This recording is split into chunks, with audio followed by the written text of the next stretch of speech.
buena parte, ¿no?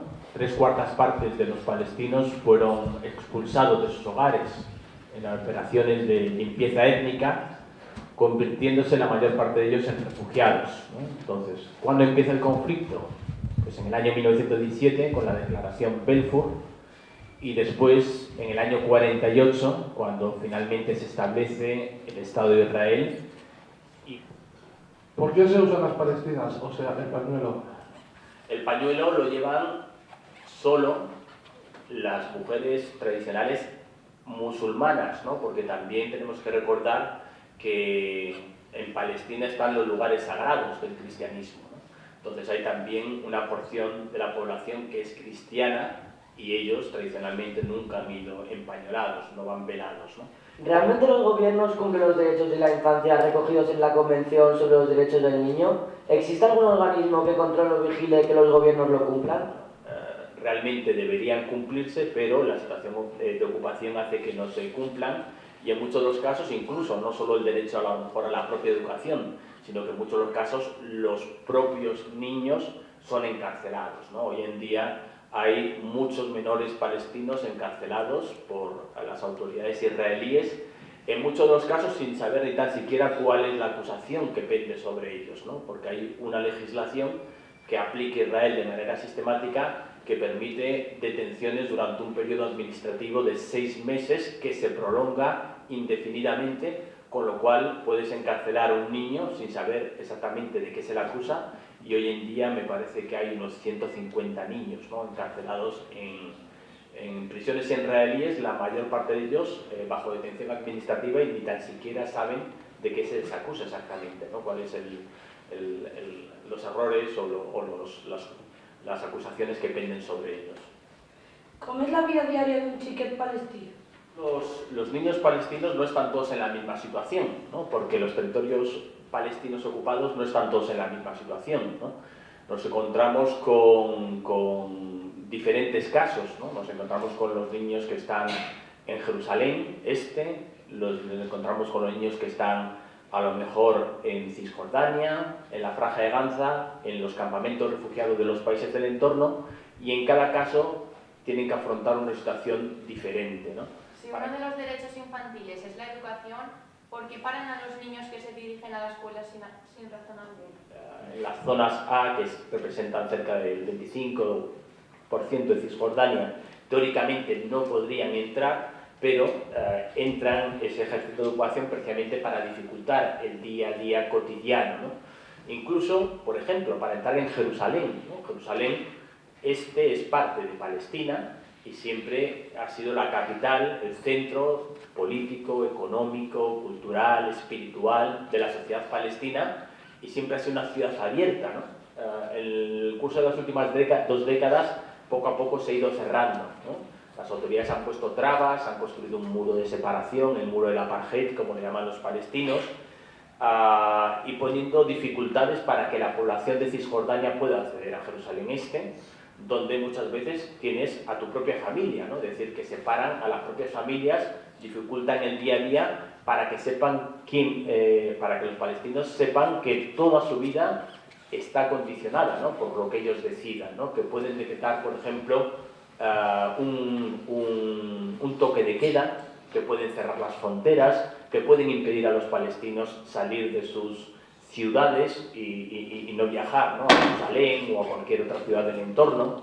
Entonces, bueno, se trata, ya digo, de minar, ¿no?, la moral palestina, de dificultar el día a día y de dejar muy claro quién manda, y que quien manda tiene capacidad, ¿no?, para destruir, ¿no?, la vida en el día a día de los palestinos, ¿no? Es una estrategia. ¿Los soldados no dejan a los niños disfrutar de su infancia? Sí, ¿no? Por ejemplo, un niño, a lo mejor en Hebrón, ¿no?, una ciudad que se llama Hebrón, donde está la tumba de los patriarcas, donde está enterrado Abraham, donde está enterrada otras personas, ¿no?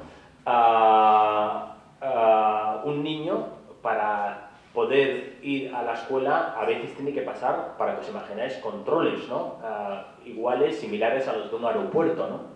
Es decir, detectores de metales, ¿no? Se les obliga a abrir muchas veces su propia mochila, ¿no?, donde están los libros y un bocadillo, ¿no?, para comer en el recreo, ¿no?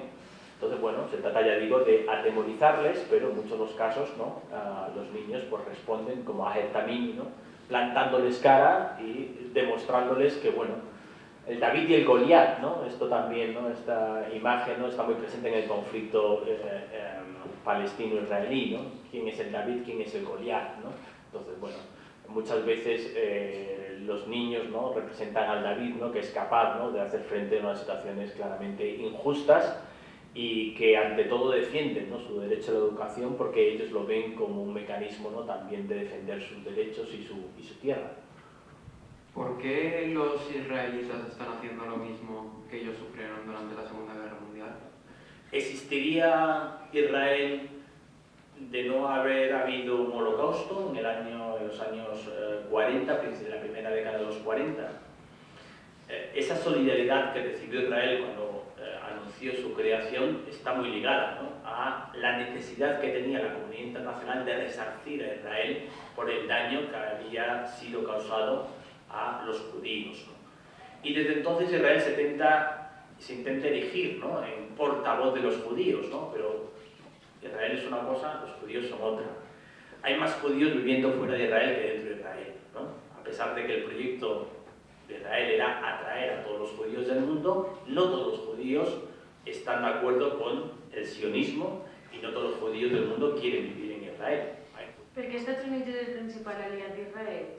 Què recolza els palestins? Es una pregunta interesante, ¿no? ¿Qué se ha perdido Estados Unidos en Israel, ¿no? Es decir, ¿por qué, ¿no?, ese apoyo tan intenso durante tanto tiempo? Y esto yo creo que tiene que ver con consideraciones de índole interna y de índole externa, ¿no? Hemos dicho antes que en Estados Unidos hay una comunidad judía muy importante y muy influyente, ¿no? Es lo que habitualmente se llama el lobby judío o el lobby israelí, ¿no?, que tiene mucha capacidad de influir en el Congreso, en el Senado y también en las elecciones presidenciales, ¿no? Son 7 millones de personas, pero situados muchos, no todos obviamente, en puestos de cierta responsabilidad. I esto es lo que... justifiquen els israelites i els palestins la violència que exerceixen? También dentro de Palestina y dentro de Israel hay campo pacifista que aboga, ¿no?, por la resistencia civil, por la no violencia. ¿Qué ocurre? Que esos ejemplos pasan muchas veces desapercibidos porque no llaman la atención, porque no son mediáticos, porque para un periódico o para una televisión no le da audiencia hablar de estos movimientos pacifistas que abogan, ya digo, por el diálogo y por el entendimiento.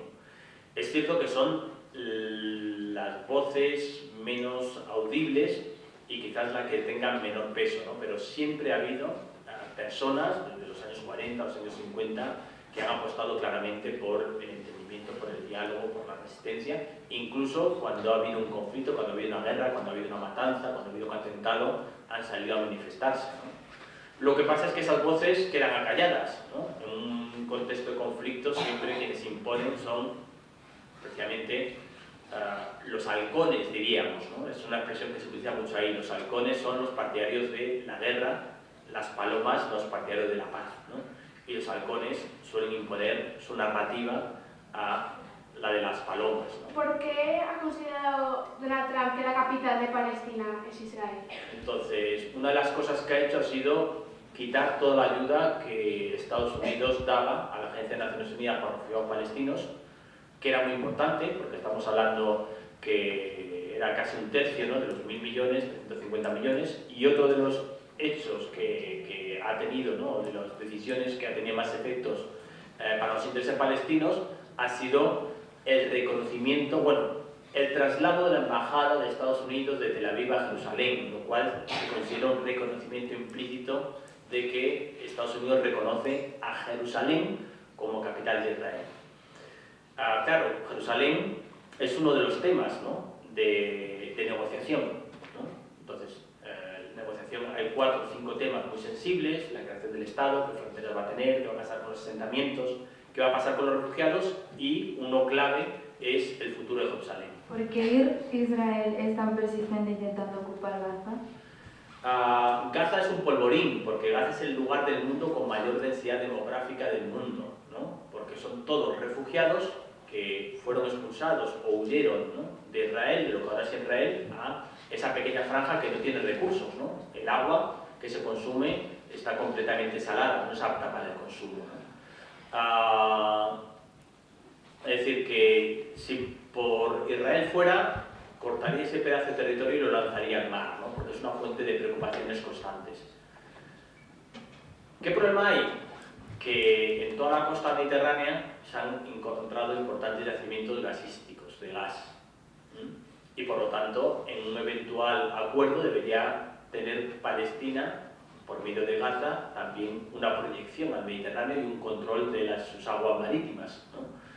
En esas aguas marítimas allí hay gas, ¿no? Y lo que quiere impedir a toda costa Israel es que acceda, ¿no?, esa población al gas, que permitiría de alguna manera que la economía saliese de la situación decadente y caótica en la que está, ¿no? Porque ahora os cuenta que Franja de Gaza viven más de 2 millones o 1.800.000, 2 millones de personas, ¿no?, en 365 kilómetros cuadrados sin recursos, sin casi agua, y además con todas las fronteras cerradas. No pueden ni salir ni entrar porque las fronteras terrestres, marítimas y también por el aire son controladas por Israel, ¿no? I els propis colons, hi ha empatia per part d'ells cap a la situació palestina?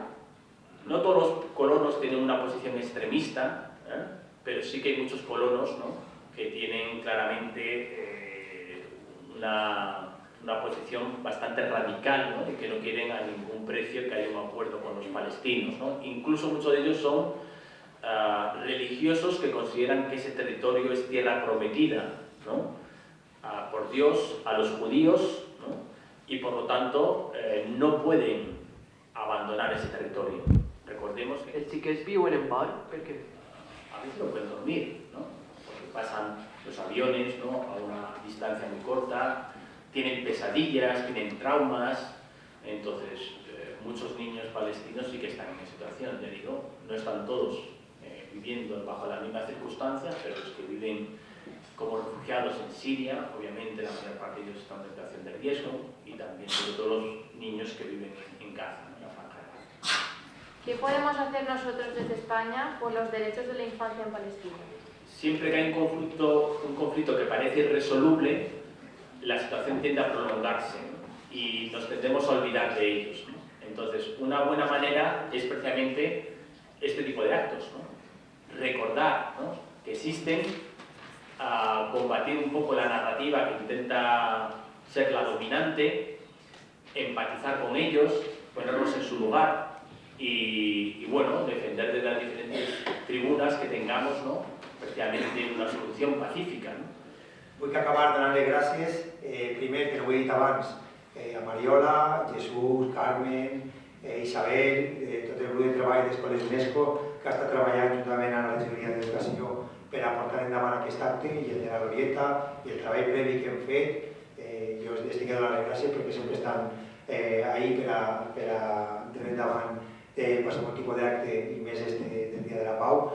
I donar-li gràcies sobretot a Ignacio. Jo crec que tots anem d'ací avui sabent un poc més, o entenent un poc més el que passa en el territori palestí. Jo crec que això és positiu, ser conscients del que n'hi ha per a després a partir d'ahí intentar canviar. I donar-li gràcies a tots els centres que han participat i esperar-vos el proper any, i que tot el que fem i allò que podem fer que no siga un dia a l'any, que siga els 365 dies a l'any.